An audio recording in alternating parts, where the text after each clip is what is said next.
बच्चे भगवान का रूप होते हैं, लेकिन कभी कभी बच्चों का भी ऐसी बुरी शक्ति या आत्मा से सामना होता है जिसे वो शब्दों में बयान नहीं कर पाते। 12 साल का शिवम कुछ ही महीनों पहले अपने इस नए घर में शिफ्ट हुआ है और बहुत कम समय में शिवम ने मोहल्ले के अपनी उम्र के बच्चों को दोस्त भी बना लिया था। बच्चों को खेलने का शौक तो होता ही है और उस शाम शिवम, तरुण, अनुज और रिंकी के साथ मिलकर हाइड एंड सीक या कहूँ लुका छुपी खेल रहा था। ढूंढने की बारी अनुज की थी। अनुज एक पेड़ की तरफ मुंह करके 50 तक गिनती गिन रहा था। तभी तरुण, रिंकी और शिवम ने पास वाली खंडर बिल्डिंग में छुपने का प्लान बनाया और जब तक अनुज 50 तक गिनती गिनता तब तक शिवम, तरुण और रिंकी जाकर खंडर में अलग अलग जगह पर छुप गई। अनुज चारों में सबसे तेज और समझदार था, लेकिन फिर भी बहुत ढूंढने के बाद भी अनुज को तीनों में से जब कोई नहीं मिला तो उसने हार मान ली और चिल्लाकर सबको बुला लिया।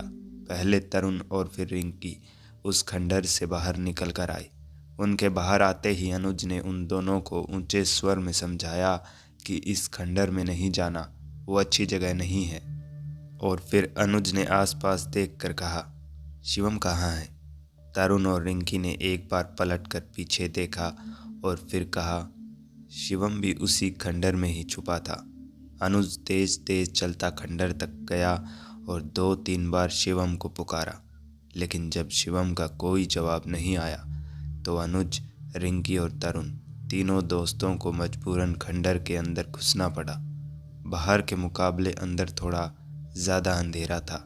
चारों तरफ एक अजीब सी मायूसी छाई हुई थी। तीनों ने मिलकर 3-4 बार शिवम को पुकारा, लेकिन बदले में उसका कोई जवाब नहीं आया। लेकिन ढूंढते ढूंढते शिवम अनुज को एक दीवार के पीछे कोने में बेहोश पड़ा मिला।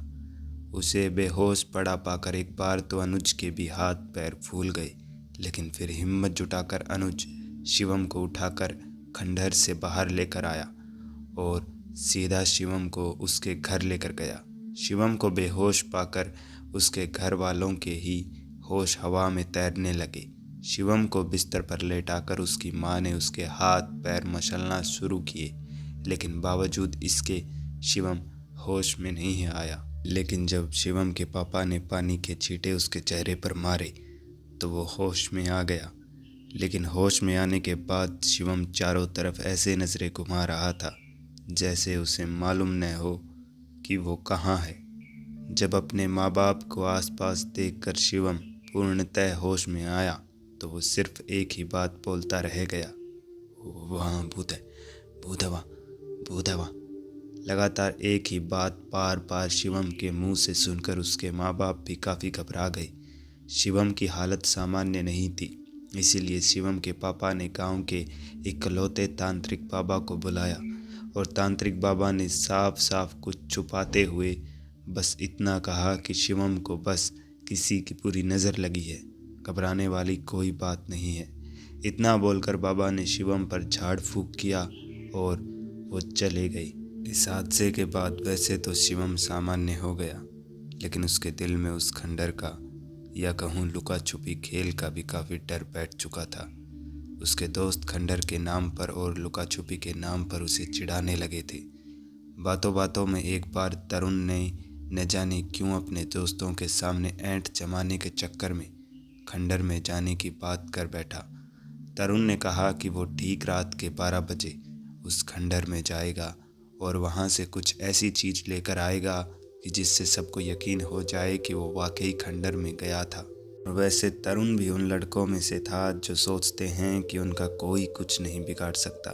खैर, उस रात तरुण ठीक 12 बजे अपने घर से निकला और छुपते छुपाते रात कीड़ों की आवाज़ के बीचों बीच तरुण खंडर की सीढ़ियों को एक एक करके जैसे जैसे चढ़ रहा था, वैसे वैसे खंडर में ठीक उसके सामने अंधेरे में एक काली परछाई अपने कदम पीछे खींच रही थी। तरुण ने खंडर के बाहर बनी वो 4 सीढ़ियाँ पार की और थोड़ा अंदर की तरफ चलते हुए आवाज़ लगाई, मैं जानता हूँ तो अनुज है, मुझे डराने के लिए यहाँ आया है। तरुण के इस बात के जवाब में अंधेरे में सामने से आवाज़ आई, मैं अनुज नहीं, शिवम हूँ। तरुण डरपोक नहीं था, इस बात में कोई शक नहीं था। इसीलिए वो चलकर सामने अंधेरे में उस परछाई की ओर चला। लेकिन थोड़ा करीब आते ही तरुण को मालूम पड़ा कि सामने कोई शिवम या कोई दूसरा बच्चा नहीं है। सामने सिर्फ खंडर की टूटी दीवारें थी।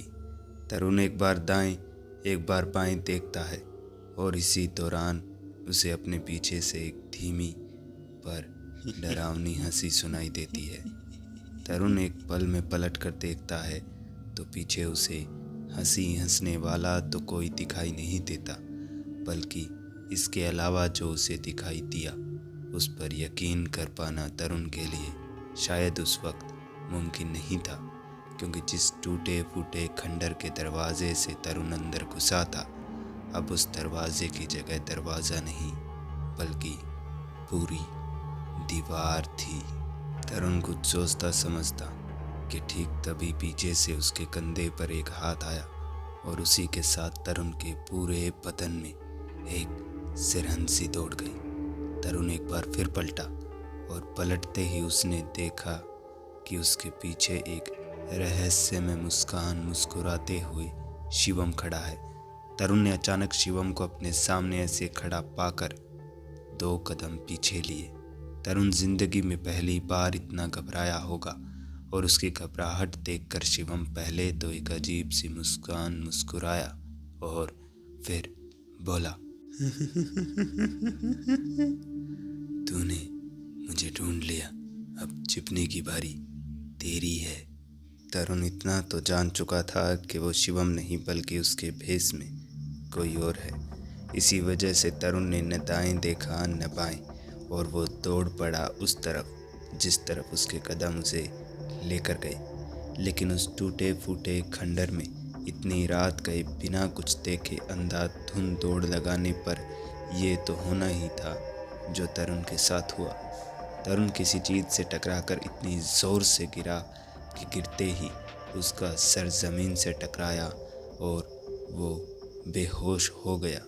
होश से बेहोशी तक के सफ़र में तरुण को एक बात उसके कान में सुनाई दी, ये मेरा घर है, सिर्फ मेरा, दोबारा यहाँ मत आना। तरुण को जब होश आया तब सुबह होने में थोड़ी सी देर थी और उस वक्त तरुण खंडर की सीढ़ियों पर पड़ा था और वहीं उसके बगल में एक अनजाना बच्चा बैठा उसको देख बार बार मुस्कुरा रहा था। तरुण खड़ा होकर दौड़कर वहां से अपने घर चला गया। किसी से भी न डरने वाले तरुण को आजकल शिवम से करीबी बनाने में डर लगता है और अक्सर रातों में उसके कानों में वो आवाज़ गूंजती है, ये मेरा घर है, सिर्फ मेरा, दोबारा यहाँ मत आना। मैं हूँ सैम और ये थी रेड स्केरी पॉडकास्ट में आज की कहानी।